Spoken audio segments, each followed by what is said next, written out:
قسم په الله چې د قران مدرس ز په کم ځکه مینم زما د زړه په درد کوي ځکه دا قران دا د الله د طرف نه یو درنه وینا ده ان سنلقي عليك قولا ثقيلا الله پیغمبر صلی الله علیه وسلم ته وایي موږ په تا باندې درنه وینا راغورځو او قران سوره حشر کې تاسو لوستلی دي الله وایي دا قران دومره درنه وینا ده لو انزلنا هذا القرآن على جبل لرأيته خاشعا متصدعا من خشية الله دا غرب او تټینګ شوی نه وي دا بد الله د یری د وجنا او د قران د دې حمل او د پیټي د وزن د وجنا دا بتا لیدلې وي چې دا تسنس زره زره تلې وي احادیث تاسو اوریدلې دي د ام سلمہ رضی اللہ تعالی عنہا فنقل روایت راضی مسلم صحیح کې چې رسول الله صلی الله علیه وسلم په اوخه مبارکه باندې تشریف فرماو او وحی پر رسول الله صلی الله علیه وسلم شروع شو د دې قران دومره وزنو چې هغه وحی هغه اوخه دومره خلیق لتا بغنویل کدا چا لمبولې ده او د ډیر وزن د لاسه دا اوخه ولاړه وا او دا خېټه به زمکی ته وګدیده حتی دا چې په ولاړې دا خېټه د زمکی سو لګید او د اړوکو به د سه ټقا کوله لکه سړی چې ټانټې ماتي درمه ماتي او ټقای خيږي عبد الله ابن مسعود رضی الله تعالی عنہ تاسو داغه دا روایت اوریدلې په فضیل اعمال کې مولانا زکریا رحمه الله مروړې دي چې کله په وحی شروع شو پر رسول الله صلی الله علیه وسلم نو رنگ به زیړ شو او تا بغنویل کده میش بیماری کړي د دارنګ به ولده سي زیړ کړ حضرت عائشہ رضی الله تعالی عنها په بخاری کې داغه واقع راځي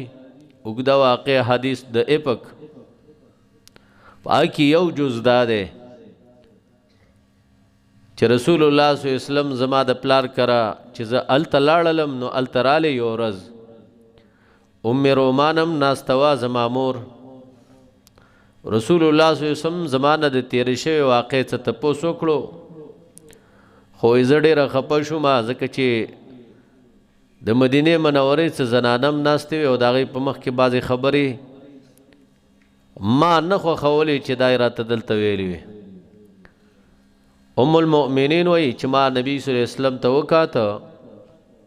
نو د وحی د نازلېدلو نه مخکې زما د پیغمبر صلی الله علیه وسلم سره ډیر وخت شوی او هغه به زه پوهېدلم چې وحی به پې شروع کېده د نبی علیه السلام رنگ مبارک زیړ شو خوله پیراله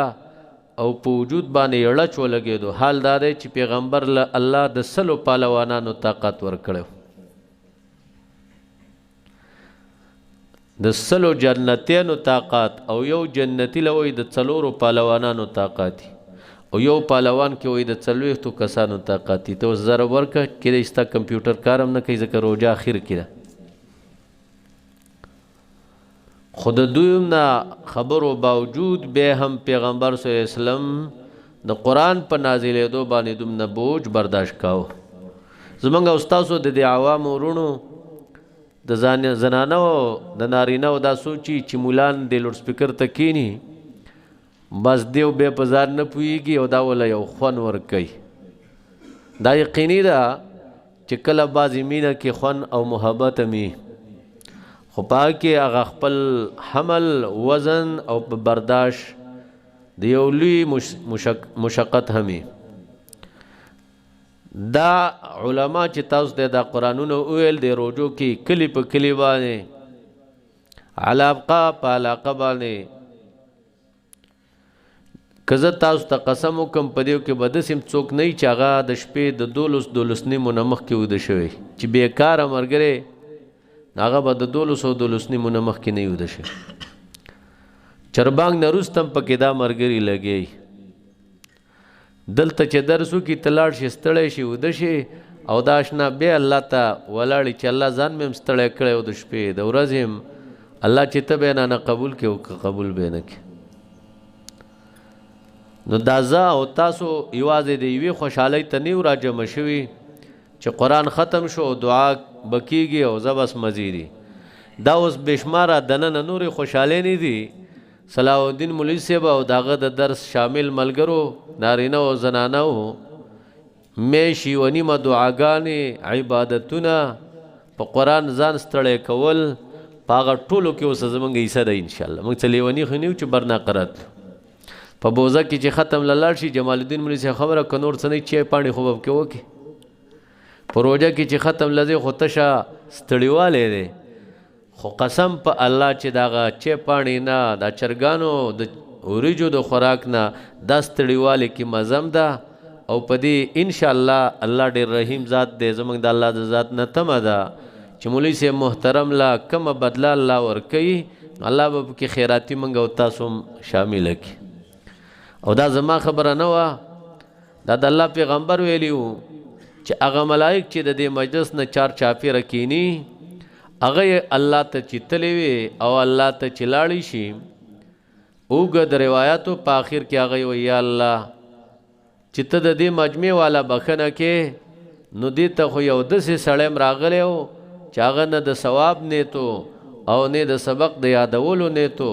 د چا سې څه کارو نو په خپل غرض راغلی و الله هغه ملایکو ته وایي تاسو ګواه شئ دغه سړي له مې دغه ثواب ورکړو کوم مې چې دی له ورکړی لا یشقا جلیسهم د هغوی سره هسې ناسته محرومه نه ګرځو سبحان الله نو تاسو چرمنګیان په دې نه خوشحالېږئ چې خیراتي دی وبخي ختم مولوي صاحب کړی دی د هغه ملګرو ذات ستړی کړی دی او موږ او تاسو ته به پکې خیراتي انشاءالله الله معافي وکړي یو خبره دویمه خبره چې ځان ایښ کو ګوره په دې جومات کې پروز کال یو سړی اوده شوی او بیا مې په زور را ایښ کړو په اردو باندې قرآن وانه ورو ثواب خو اسیم ثواب دی الکه د ماښام کې تاسو ټول روژه ماتوئ نو دا روژه خو په سبو هم ماتیږي او په سړه ډوډۍ هم ماتیږي دا غوښه او قیمې او پکوړې دا پکې څه له خورئ دا پکې خوند دپاره نه او هر یو سړی په دې کې ښځې په دې کې چې څه شي باندې اچار پکې وی ولې هغې له خوند دا ډېر ورکوي اچار او تروه وله ډېر خوند ورکوي نو ثواب خو ما او تاسو ته هسې میلاویږي چې رالی بس ثواب دې وشو انشاءالله خدا دې خوښه نه ده چې لږ خوند پکې واخلئ نو هغه خوند یې ته زه در وښیم دا څه چې ویلی شي په دې کې قصې نه دي الله ما او تاسو ته څه وایي چې ای زما بندگانو دا به کوئ او د دې نه به ځان ساتئ او خوند به دې په خوله کې اله راځي چې ویې کې چې کم درته وایي او چې د کم نه دې منع کوي نو چې د هغې نه ځان منع کوي دا پکې مقصودي خبره وه